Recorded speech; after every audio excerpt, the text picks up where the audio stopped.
আমরা বাদামতলীতে পাইকারি বাজারে গিয়েছি এবং নয়াবাজারে খুচরা বাজারে গিয়েছি। মূলত সেরকম কোনো পার্থক্য আমরা দেখি নাই। মানভেদে যে কোনো চালেরই মানভেদে একটা রেঞ্জ থাকে, সেই রেঞ্জের মধ্যে 2-3 টাকা 4 টাকা উঠানামা করে। তা আমরা যেটা পেয়েছি সেটা হলো মূল্য স্থিতিশীল আছে, সরবরাহ পরিস্থিতিও স্থিতিশীল আছে। আর নতুন চাল উঠার কারণে নতুন এবং পুরাতনের মধ্যে একই ক্যাটাগরির, কিন্তু নতুন এবং পুরাতনের মধ্যে একটা পার্থক্য থাকে মূল্যের, এটি স্বাভাবিক। নিত্যপণ্যের বাজার যথেষ্ট স্থিতিশীল আছে। আমরা একটা খুচরা বাজারে তেল দেখেছি, ভোজ্য তেল দেখলাম,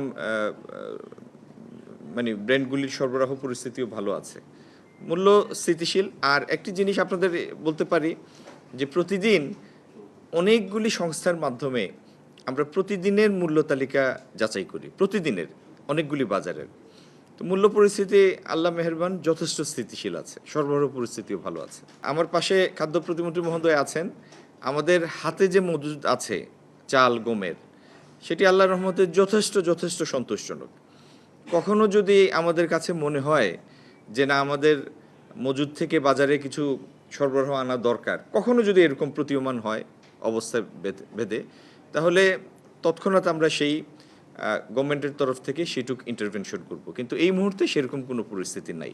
গত রোজার পর থেকে আমাদের খাদ্যপণ্যের মূল্য আপনারা কারো বলার দরকার নাই, আপনারা নিজেরাই আপনাদের প্রতিদিন, আপনারা তো গণমাধ্যমের ভাই বোনেরা, প্রতিদিন আপনাদের ইলেকট্রনিক মিডিয়া অথবা সংবাদপত্রে প্রতিদিন আপনাদের খবর বের হয়, মূল্য থাকে।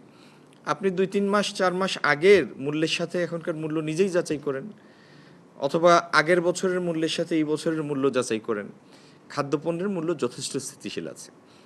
আর সয়াবিন তেলের মূল্য আমরা যতটুকু বাড়িয়েছিলাম লিটার প্রতি 4 টাকা, সেটা আপনাদের ডেকে কি কারণে মূল্য বেড়েছে সেটা আপনাদের শেয়ার করে, যে ফর্মুলায় মূল্য স্থির হয় সেটা আপনাদের সাথে তৎক্ষণাৎ শেয়ার করা হয়েছে। তো আমি আবারও জোর দিয়ে বলছি, আমরা চালের বাজারে একটা সংবাদপত্রে চালের বাজারে একটু মূল্য বৃদ্ধির প্রবণতার খবর প্রকাশিত হওয়ার কারণে আজকে আমি এবং খাদ্য প্রতিমন্ত্রী মহোদয় আমরা বাদামতলীর বাজার এবং পরবর্তীতে নয়াবাজার খুচরা বাজারে গিয়েছি। বাজার পরিস্থিতি মূল্য পরিস্থিতি যথেষ্ট স্থিতিশীল, সরবরাহ পরিস্থিতি যথেষ্ট সন্তোষজনক। আমাদের হাতে, সরকারের হাতে বিপুল পরিমাণ চাল মজুদ আছে। যদি কখনো প্রয়োজন পড়ে আমাদের ইন্টারভেনশন করার সেই সঙ্গতি সামর্থ্য সরকারের হাতে আছে। তবে এই মুহূর্তে পরিস্থিতি সেরকম কোনো দাবি করছে না। আমরা বাস্তবতা নিয়ে কথা বলছি, আজকের বাজার নিয়ে কথা বলছি। বাজেট ঘোষণা হয়েছে 11 তারিখে, আজকে হলো 17 তারিখ, এবং মনে হয় বাংলাদেশের ইতিহাসে খুব কমবারই এই ঘটনা ঘটেছে যে একটা বাজেট ঘোষণার পরে সেটির কোনো তাৎক্ষণিক প্রতিক্রিয়া বাজার মূল্যের উপর নাই। তার কারণ হলো সরবরাহ পরিস্থিতিটা যথেষ্ট স্থিতিশীল, যে কারণেই কারো পক্ষে এটা ম্যানিপুলেট করাটাও সম্ভব না।